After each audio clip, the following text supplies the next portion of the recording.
Bismillah. Bismillah. Can everybody hear me? Yes, alhamdulillah. Assalamu alaikum rahmatullahi wa barakatuh, everyone. Peace be upon you all. My name is Sana, and I am a Palestinian, and I am a student at the University of Manitoba. And during this past week, I find myself swaying between feelings of pain, helplessness, hopelessness, grief, and fear.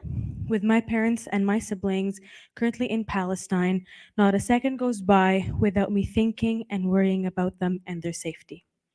As a child of Palestine, I was raised with the story of our people being our bedtime story. I never thought that I would witness the displacement of my people again, and I never thought that I would witness in my lifetime the disappearance and the open attempt at extinction of my people. We are people of resilience, resistance, and I pray for a free Palestine. Before we start, my family did send a dua, which is a prayer that I will be reciting before we begin.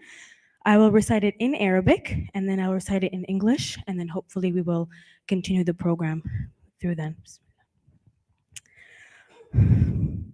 اللهم يا حنان يا منان يا ذا الجلال والإكرام يا قوي يا عزيز يا نصير المستضعفين ويا غياث المهلفين ويا أمان المستضعفين اللهم إنا نستودعك فلسطين شبابها وشيوخها نساءها ورجالها وأطفالها وشيبها سماءها وأرضها مساجدها وكنائسها اللهم هيئ لنا سبل نصرها ونعوذ بك من خذلانها أنت حسبنا وعليك توكلنا وصل اللهم وسلم على سيدنا محمد.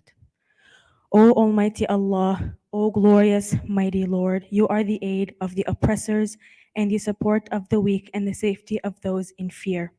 We leave in your care and custody the land of Palestine. Protect its youth and elders, men and women and children, its skies and earth, its mosques and churches. O God, guide us to a path where we can support them and seek refuge in you from letting them down. You are sufficient for us, and upon you is our reliance. And as a Palestinian, I must acknowledge that we are gathered on ancestral land, Treaty 1 territory, the traditional territory of the Anishinaabe, Cree, Ojibwe, Dakota, and Dene people. We respect the treaties that were made on these territories, and we acknowledge the harm and mistakes of the past, and we dedicate ourselves to moving forward in partnership with Indigenous communities in a spirit of collaboration and reconciliation. So some house rules before we begin. For the ladies, the washroom is right when you leave. There used to be a wall, but there's no wall, so if you just leave that area right there should be a washroom right at the wall. Same for the gentlemen, if you go through those doors, there is a washroom on the wall.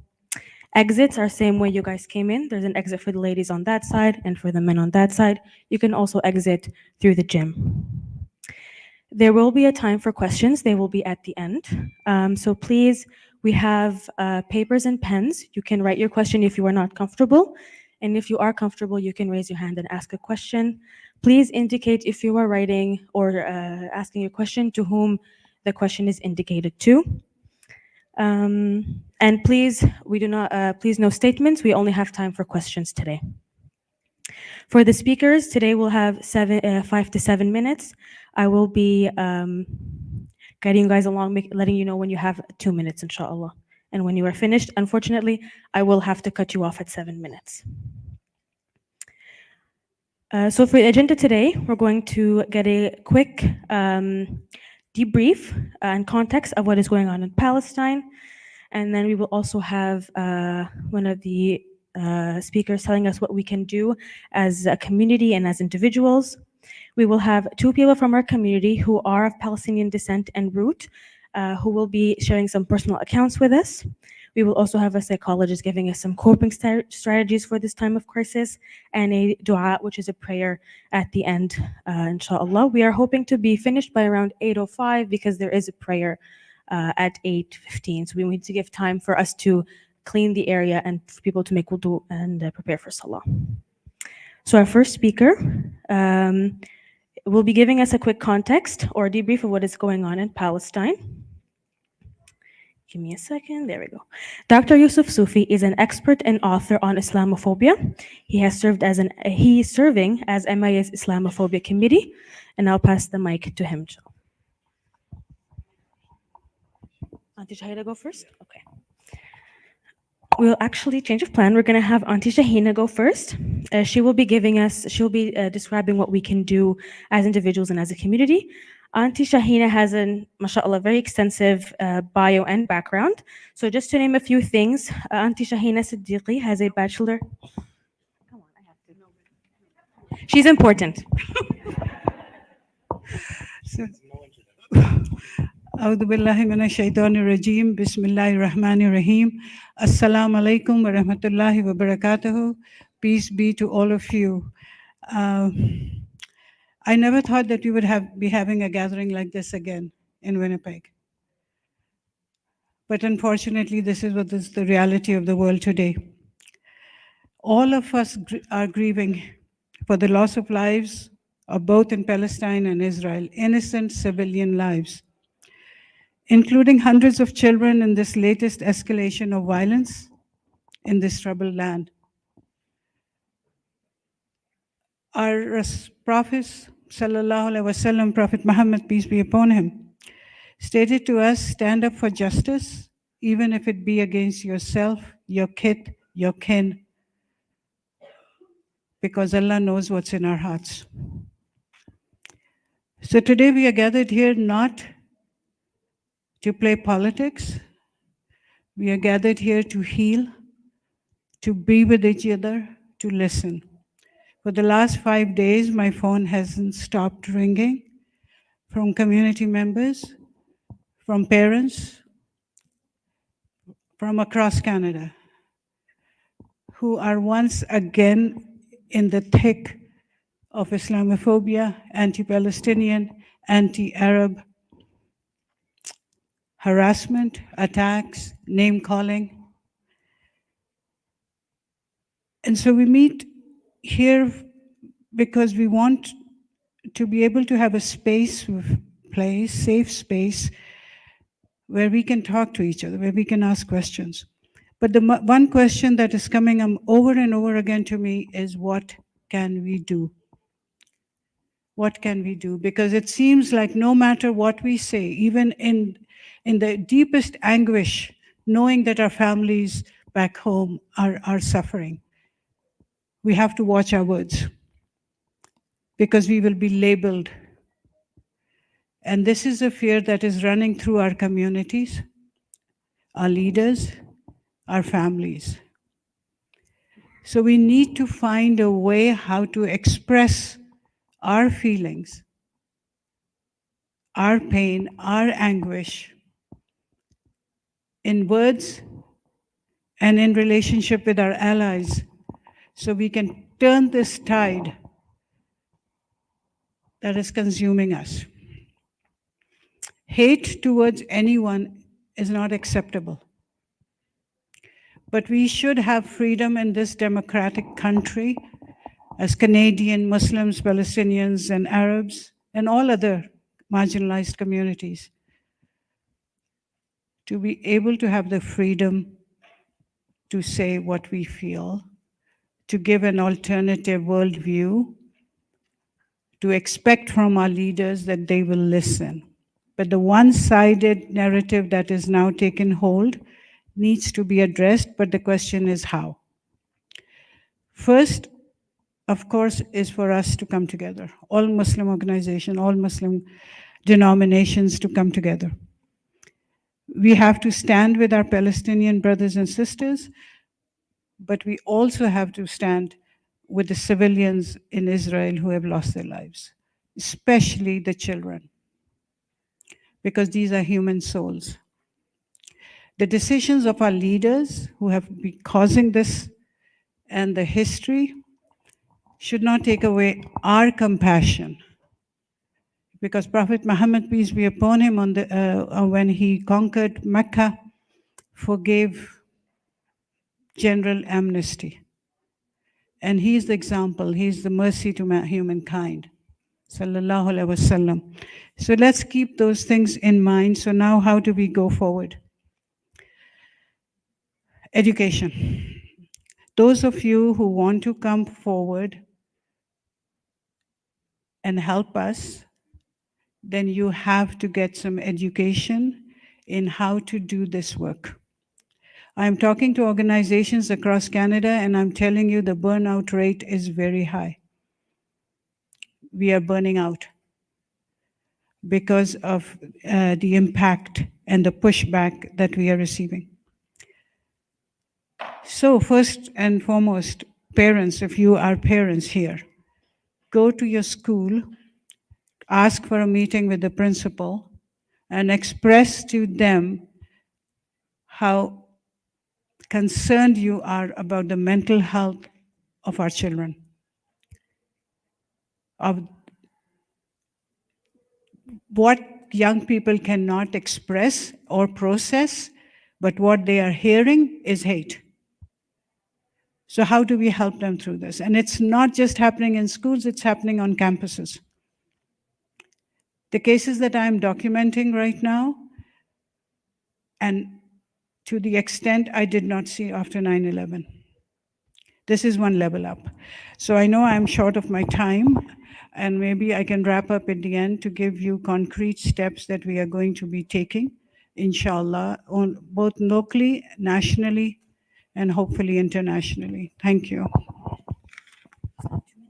Oh, I take cue from body language being a counselor. If you stand here, I think my time is up. Okay. So I have a few questions that I'm posing to the media and I'm posing to you. Should we not counsel our friends to show restraint and negotiate just peace for all concerned? To stand with all victims in this time of grief, bringing Canadians of all faith, races, and worldviews together? To counsel each other and stand together? That's my question to you, and you need to answer it for yourself. Having learned from our own history, this should be no-brainer for Canadians. The history of occupation and colonization. Should the pain and loss of Israeli civilians and pain of the Jewish community be ignored and belittled? Should civilians pay for the policies of our political leaders? Should Palestinians be labeled as terrorists? And should the pain, siege, and humanitarian catastrophe unfolding for the people of Gaza and other refugee camps for decades be ignored? My answer is absolutely not. Absolutely not.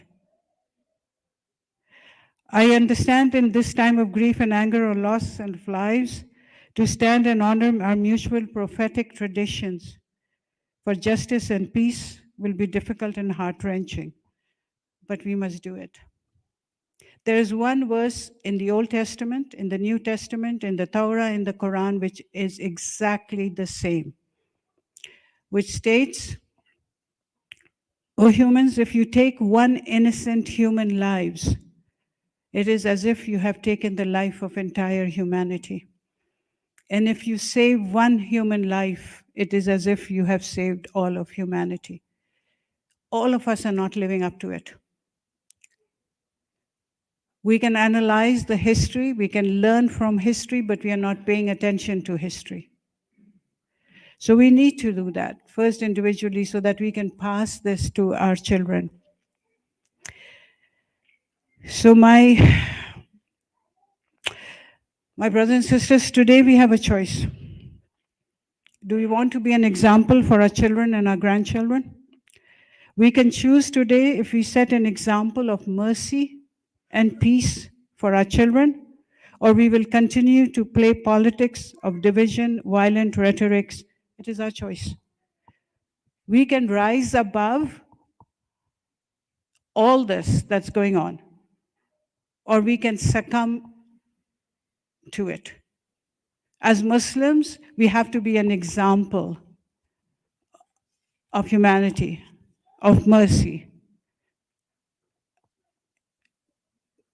And it is a challenge. It's a challenge when you're hurting.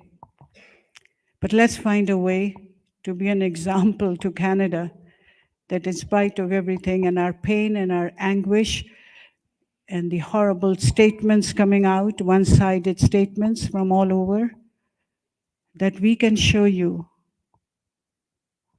how to live what our Prophet sallallahu alaihi wasallam, rahmatul lil alameen, taught us and gave us the example for. So inshallah, may Allah subhanahu wa ta'ala guide us, help us, and help our Palestinian community and give them strength and sabr. Inshallah.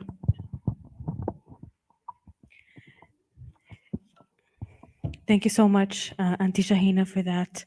It was definitely beneficial for everybody. Now, to get a quick understanding for people who are still or who are looking for more information of what is going on in Palestine, Dr. Yusuf Sufi is an expert and author on Islamophobia, and he serves on the MIA's Islamophobia Committee, and inshallah, he'll be taking it from here.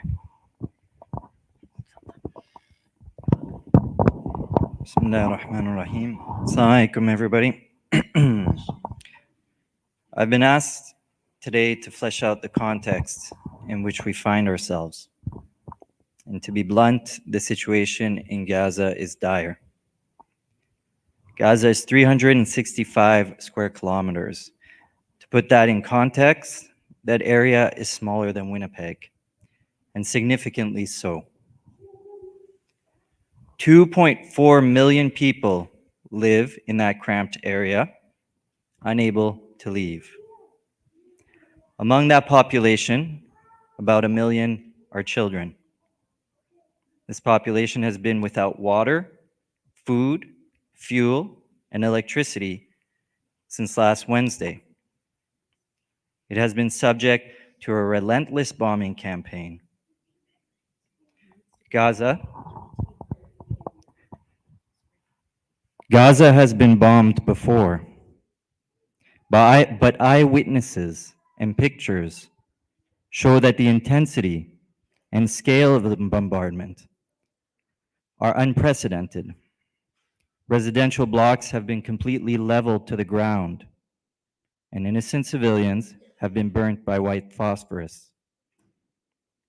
The Palestinian Health Authority affirms that at least 2,215 Gazans have died from the bombardment, and another roughly 9,000 have been injured. But pay attention to the expression, and I quote, "at least." Likely countless other bodies are lying beneath the rubble of collapsed buildings. Yesterday, the Israeli army gave the Gazan population a population of 1.1 million, 24 hours. Pardon me, yesterday the Israeli army gave a Gazan population of 1.1 million, 24 hours to move to the south of the Gaza Strip. A call that the UN said was impossible given the number of people and the scale of the destruction. We are, and I do not say this lightly, on the precipice of a humanitarian disaster of epic proportions. Given the Israeli military trajectory, we are on the verge of two possibilities. At best, the ethnic cleansing of the Gazan people, forced out of their homes across the Rafah border into Egypt, once again rendered a destitute refugee population. A second Nakba. At worst, we are staring at the genocide of 2.4 million people. History will judge us if we, as citizens of Canada, stay silent. The road to this potential humanitarian catastrophe is paved by the dehumanization of the Palestinian people. Yoav Gallant, Israel's defense minister, justified the cutting of water, food, fuel, and electricity by saying that Israel was, and I quote, dealing with human animals, and that they should be treated as such. The catastrophe is also paved by strange justifications for war, echoing throughout political circles and media outlets, such as Israel has a right to defend itself,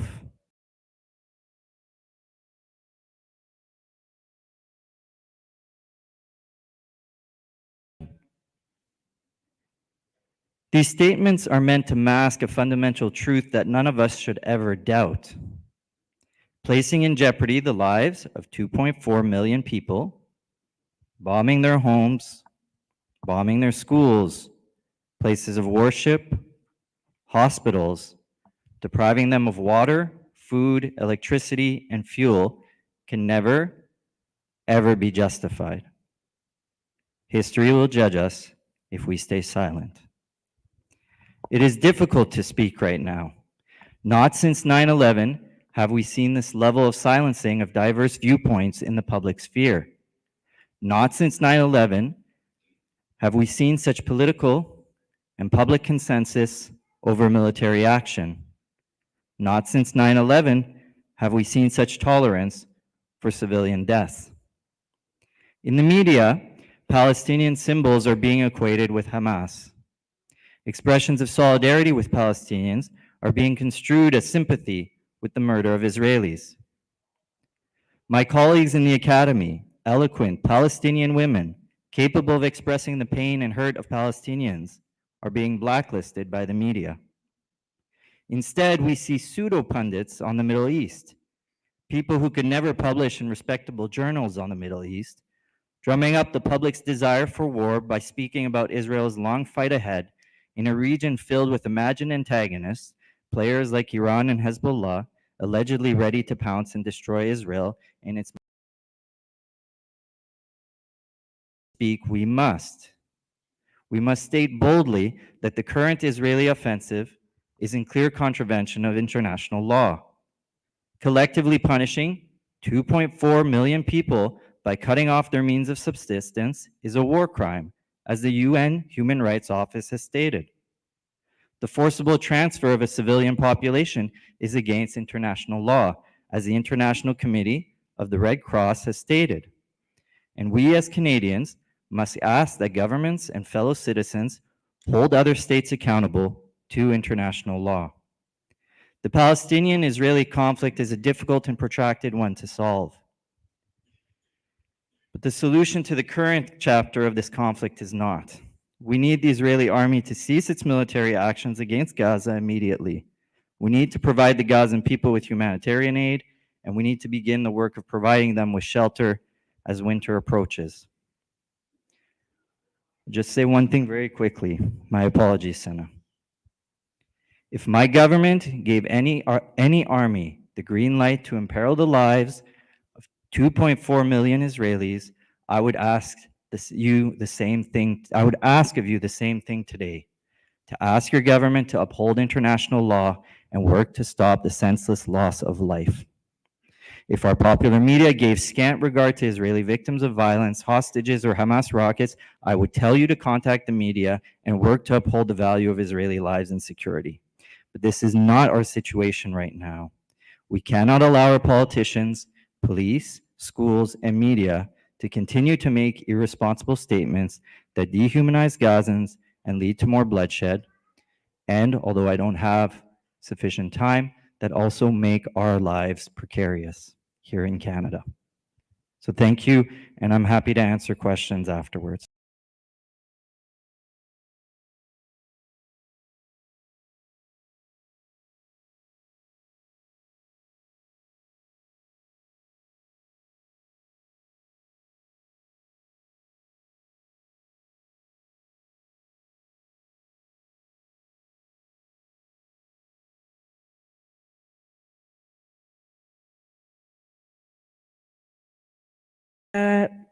People or members of our community who are of Palestinian root.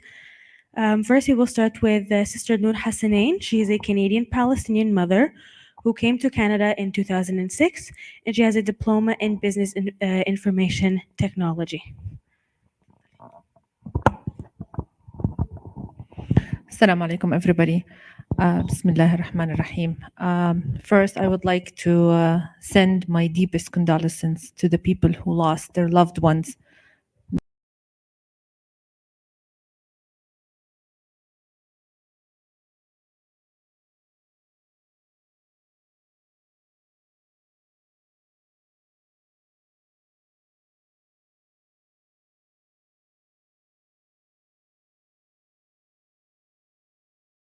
Naksa, which is the catastrophe and the setback.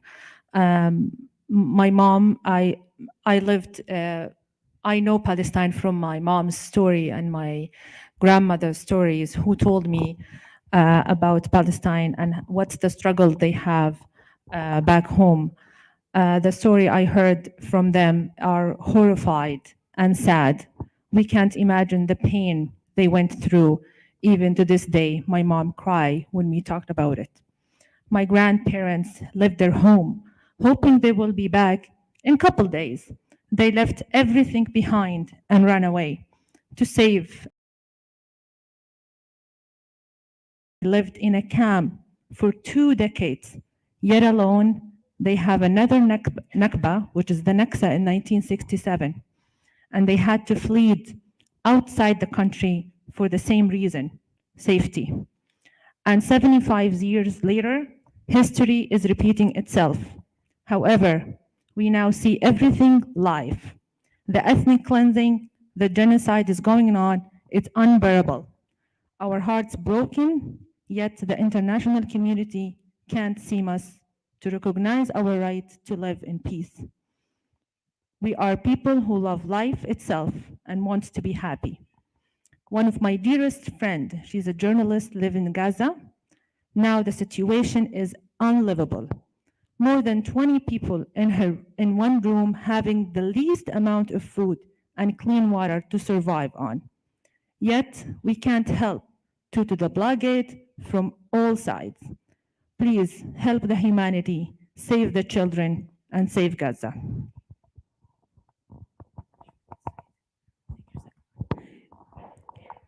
Thank you so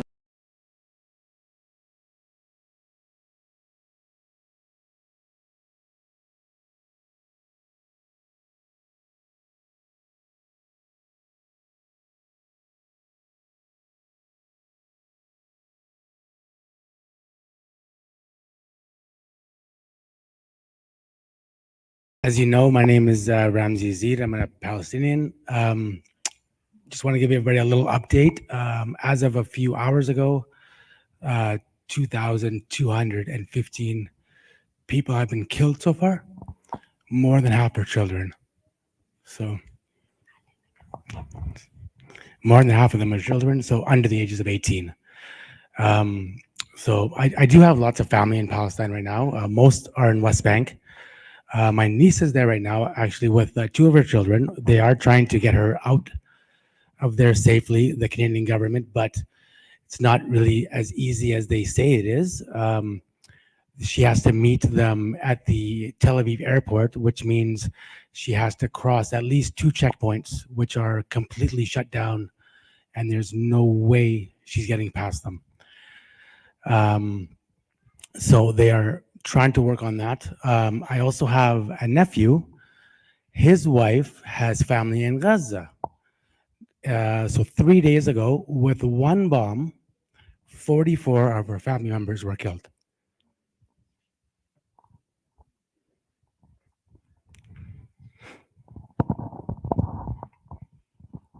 So take that in, 44 people, 10 seconds, gone. That's somebody's mother, somebody's father, son, daughter, grandparents, all gone. Now I can tell you about stuff that I've been going through, you know, like death threats and somebody smashing a window, calling me a terrorist, a baby killer. But honestly, that all doesn't matter compared to what they're going through over there. Sorry. You know, I normally don't get like this.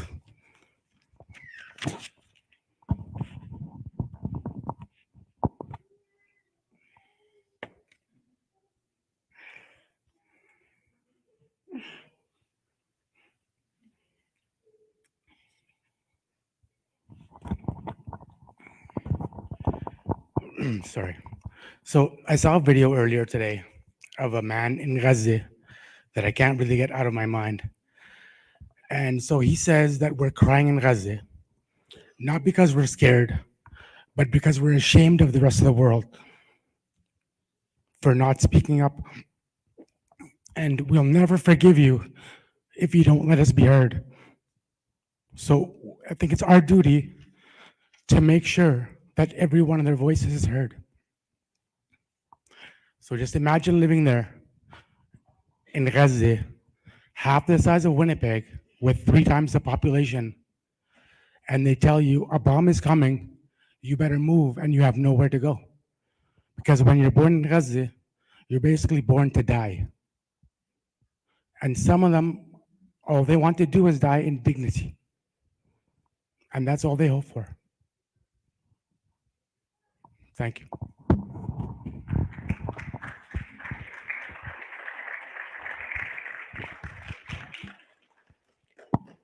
Thank you so much. I have no words, so. We are going now to move to Sister Sophia Ali. She is a registered social worker with MIA's Mental Health Initiative. She has a Bachelor of Arts in Psychology and Bachelor of Social Work from the University of Manitoba, and as well as a Master's in Business Administration from Athabasca University. And she will be giving us some strategies to cope at this time.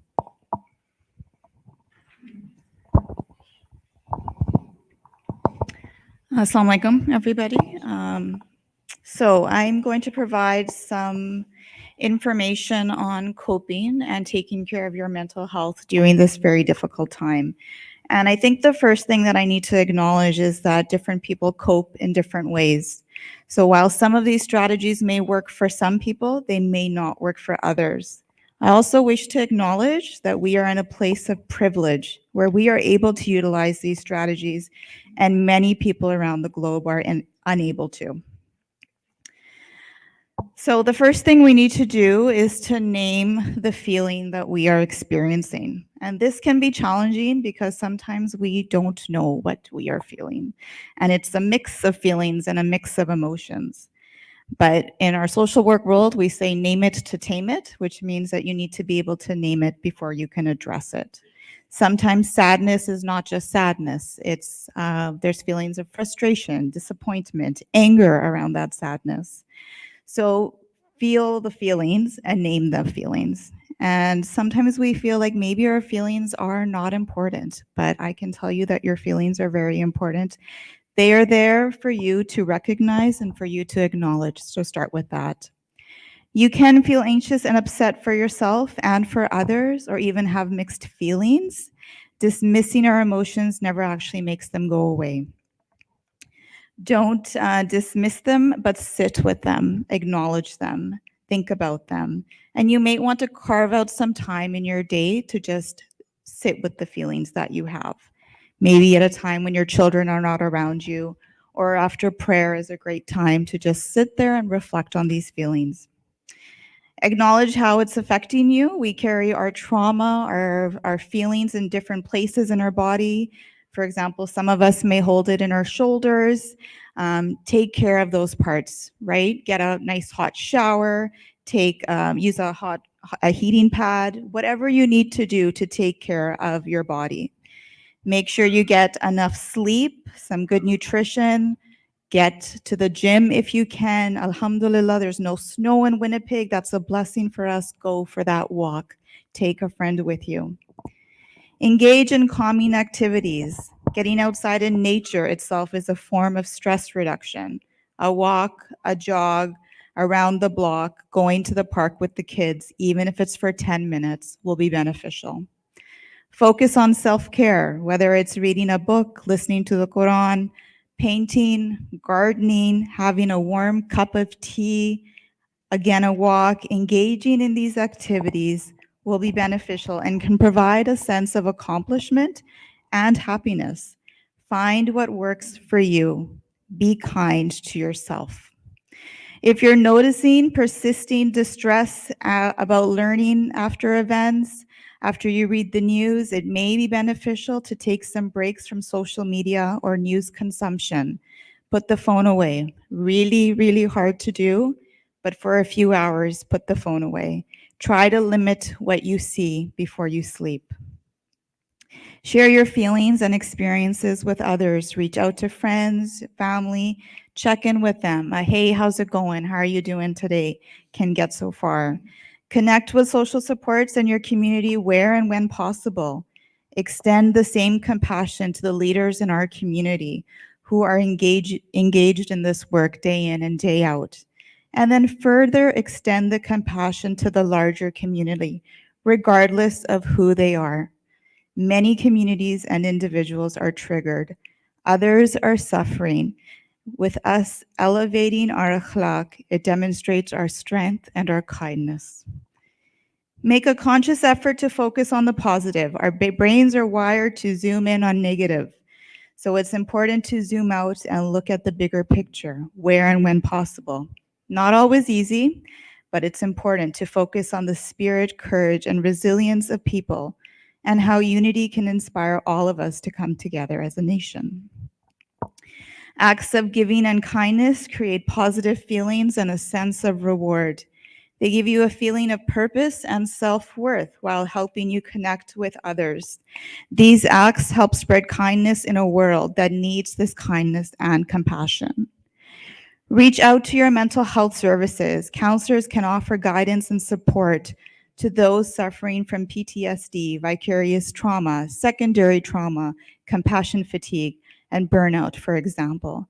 There are many resources in our community, such as crisis lines, crisis support services, NASIHA, the MIA Mental Health Initiative, ISA, to name a few. Lastly, continue to make dua. There is so much healing in prayer, and dua is an action that can help us. Other acts such as charity during this time are also very beneficial. Jazakallah khair, everyone, for allowing us a few minutes to talk about your mental health, because you matter and your mental health and well-being matters during this time as well.